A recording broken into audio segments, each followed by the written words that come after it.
रामपुर गांव के बाजार में कालू का पकौड़े का ठेला है और उससे थोड़ी ही दूरी पर बिरजू भी पकौड़े का ठेला लगाता है। कालू के ठेले पर पकौड़े खाने वालों की काफी भीड़ लगी रहती है, जबकि बिरजू के ठेले पर बड़ी मुश्किल से 3-4 ग्राहक होते हैं। ऐसा रोजाना होता है। बिरजू कालू के ठेले पर ग्राहकों की भीड़ देखकर हमेशा परेशान रहता है। हे भगवान, कालू के पकौड़े में ऐसा तो क्या है जो हमेशा इतनी भीड़ लगी रहती है। मेरे यहाँ भी ऐसी ही भीड़ जुटा दे भगवान। मेरे यहाँ ऐसी भीड़ जुटाने के लिए अब मुझे ही कुछ करना पड़ेगा। रात को बिरजू और नंदा खाना खा रहे हैं। तब नंदा ने बिरजू को परेशान देखकर पूछा, क्या बात है जी, आप कुछ परेशान लग रहे हो? हाँ, दुकानदारी ठीक से नहीं हो रही है। कालू पकौड़े वाले के वहाँ काफी भीड़ लगी रहती है और हमारे यहाँ 2-4 ग्राहक होते हैं, इसीलिए मैं काफी परेशान हूँ। बस इसी वजह से आप परेशान हो? तुमको ये वजह छोटी लग रही है? हाँ, मेरे होते हुए तो ये वजह बिल्कुल छोटी ही है। वो कैसे? कल से मैं आपके साथ ठेले पर चलूंगी और पकोड़े मैं बेचूंगी। क्या मतलब? मतलब ये कि कल से हमारे ठेले पर भीड़ जमेगी और कालू के ठेले पर 2-4 ग्राहक ही दिखाई देंगे। मगर ये कैसे मुमकिन है? आप भूल गए कि बड़े बड़े सूरमाओं की कमजोरी भी औरत ही होती है और मैं भी तो एक औरत हूँ। कल देखिए मेरा कमाल। दूसरे दिन नंदा बिरजू के साथ पकौड़े के ठेले पर जाती है। कालू के ठेले पर पकौड़े लेने के लिए काफी भीड़ खड़ी है। भीड़ में से एक ग्राहक ने नंदा को देखा। अरे देखो भाई, वहाँ कितनी खूबसूरत औरत पकौड़े बेच रही है। चलो चलो वहाँ ही पकौड़े खाते हैं। हाँ, चलो चलो चलो। नंदा को देखकर सारी भीड़ बिरजू के ठेले पर आ जाती है। अपने ग्राहकों को बिरजू के वहाँ देख कालू गुस्सा हो जाता है और सारे ग्राहक खुद के वहाँ पाकर बिरजू को काफी अच्छा लगता है। मैडम जी, मुझे 20 रुपए के पकौड़े दीजिए। मेरे पास 80 रुपए छुट्टा नहीं है। अरे तो पूरे 100 रुपए के पकौड़े दे दीजिए। कुछ ही देर में बिरजू के ठेले से सारे पकौड़े बिक जाते हैं और आज आमदनी भी काफी अच्छी हुई। मगर ये बात कालू को अच्छी नहीं लगी। दूसरे दिन भी बिरजू के पकौड़े के ठेले पर नंदा पकौड़े बेचने लगी और कुछ ही पल में नंदा को देख भीड़ जुटने लगी। मैडम जी, आज आप पहली बार आई लगती है। हमने तो आपको यहाँ पहले कभी नहीं देखा। हाँ जी, बोलिए, आपको कितने पकौड़े दूं? हमें दे दीजिए जितनी आपकी मर्जी हो। और ठेले पर तो आप रोज आएंगी ना? हाँ हाँ, मैं रोज आऊंगी, आप भी रोज आना। हाँ। कुछ ही दिनों में कालू के जितने भी ग्राहक थे वो सब बिरजू के ठेले पर आने लगे। यह देखकर कालू को बहुत जलन होने लगी। इसका रास्ता करना पड़ेगा, वरना तो मैं बर्बाद ही हो जाऊंगा। उस वक्त कालू के ठेले पर 2 बदमाश भोला और जुगनू पकौड़े खाने आते हैं। आइए जुगनू भैया, आइए आइए, भोला भैया, आइए आइए आइए, बताइए क्या सेवा करूँ आपकी? राम भाई, 2 प्लेट गर्मा गर्म पकौड़ा खिला दे। अभी देता हूँ जी, अभी देता हूँ। अरे भोला, हाँ देख तो जरा, कितनी खूबसूरत औरत पकौड़े बेच रही है। उसके मुलायम हाथों से पकोड़े खाने में तो बहुत मजा आएगा। ये लीजिए जुगनू भैया, भोला भैया, आपके पकौड़े, आपकी 2 प्लेट तैयार है। अब आया पकौड़ा तू अपने पास ही रख। खुद ही बना और खुद ही खा। हम तो चले वहाँ नरम नरम हाथों से गर्मा गर्म पकोड़े खाने को। सुनते हो जी, आप बाजार से बेसन लेकर आइए। अच्छा जी।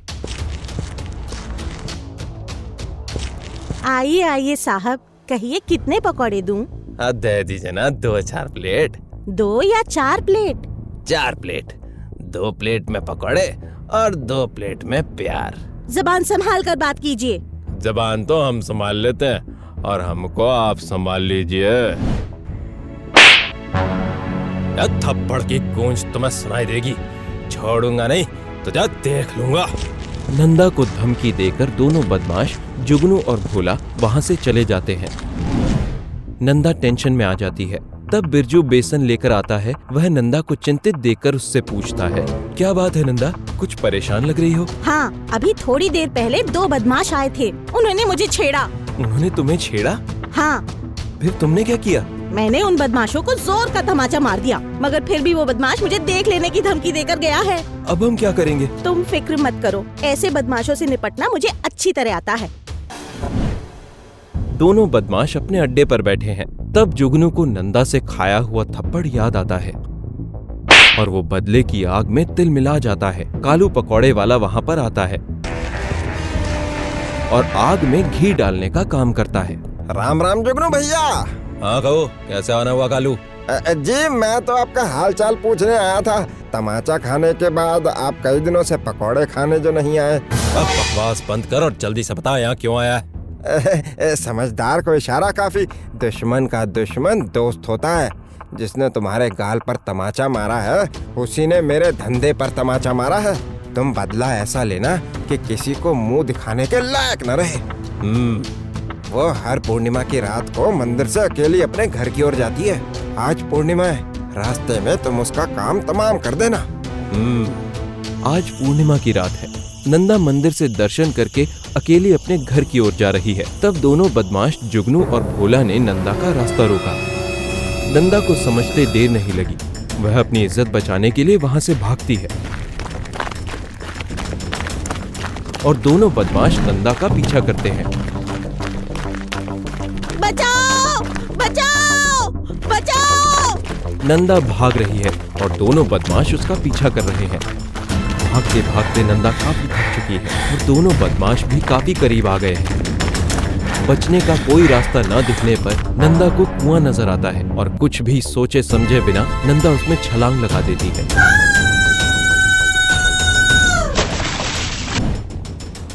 जुगनू से दुश्मनी का अंजाम यही होता है। बोला, जब वो औरत अपने घर पर नहीं पहुंचेगी तो उसके घर वाले उसे ढूंढने के लिए निकलेंगे और जब उसकी लाश कुएं से मिलेगी तो गांव में तरह तरह की बातें होंगी, है ना? हाँ, और किसी को पता भी नहीं चलेगा कि वह हमारी वजह से मरी है। अरे भोला, ये क्या हो रहा है? मुझे तो कुछ समझ में नहीं आ रहा। कौन? तेरी मौत। बदला बदला। तुम्हारी वजह से मैंने कुएं में गिरकर अपनी जान दी है। अब मैं तुम्हें नहीं छोड़ूंगी। हमें माफ कर दो बहन, हमसे भूल हो गई। मगर कालू पकौड़े वाले ने हमें फिरौती दी थी, इसलिए हमने आपका पीछा किया था। तुम्हारे बाद अब उसे भी मरना होगा। बचाओ, बचाओ।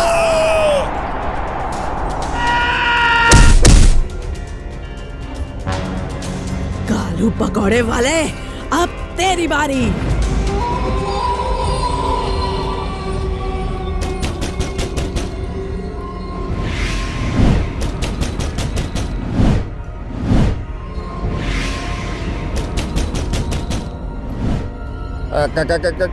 कौन? तेरी मौत। पहचाना? मैं हूँ नंदा, बिरजू पकोड़े वाले की पत्नी। तेरी वजह से मेरी मौत हुई है। मेरी वजह से तुम्हारी मौत हुई है? मैं कुछ समझा नहीं। मरने से पहले जुगनू और भोला ने मुझे सब कुछ बता दिया है। तो क्या वो दोनों? हाँ, वो दोनों मारे गए हैं। मैं अभी अभी उन्हें मार कर आ रही हूँ। अब तेरी बारी। मुझे मत मारो, मुझसे गलती हो गई। मुझे माफ कर दो, माफ कर दो। बचाओ बचाओ बचाओ।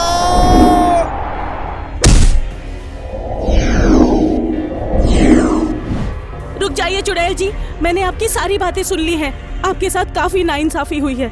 हाँ, इसीलिए आज कालू को मरना होगा। चुड़ैल आंटी, आप बेशक मेरे पिताजी को मार दीजिए, मगर क्या आप चाहती हैं कि हमारे साथ भी नाइंसाफी हो? तुम्हारे साथ नाइंसाफी कैसे होगी? आप मेरे पिताजी को मार देंगी तो हम तो बिना कोई कसूर ही यतीम बन जाएंगे ना। प्लीज हमें यतीम मत बनाइए, मेरे पिताजी को छोड़ दीजिए। बिटिया, मैं तुम्हें यतीम नहीं करना चाहती, इसलिए इस पापी को छोड़ रही हूँ, मगर एक शर्त है। मैं हर शर्त मानने को तैयार हूँ बहन।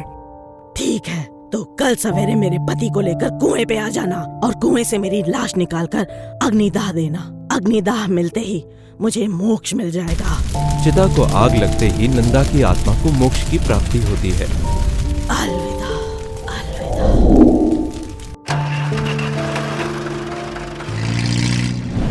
आपको हमारा ये वीडियो पसंद आया हो तो प्लीज हमारे चैनल को सब्सक्राइब कीजिए और हाँ, वीडियो को लाइक और शेयर करना मत भूलना। धन्यवाद।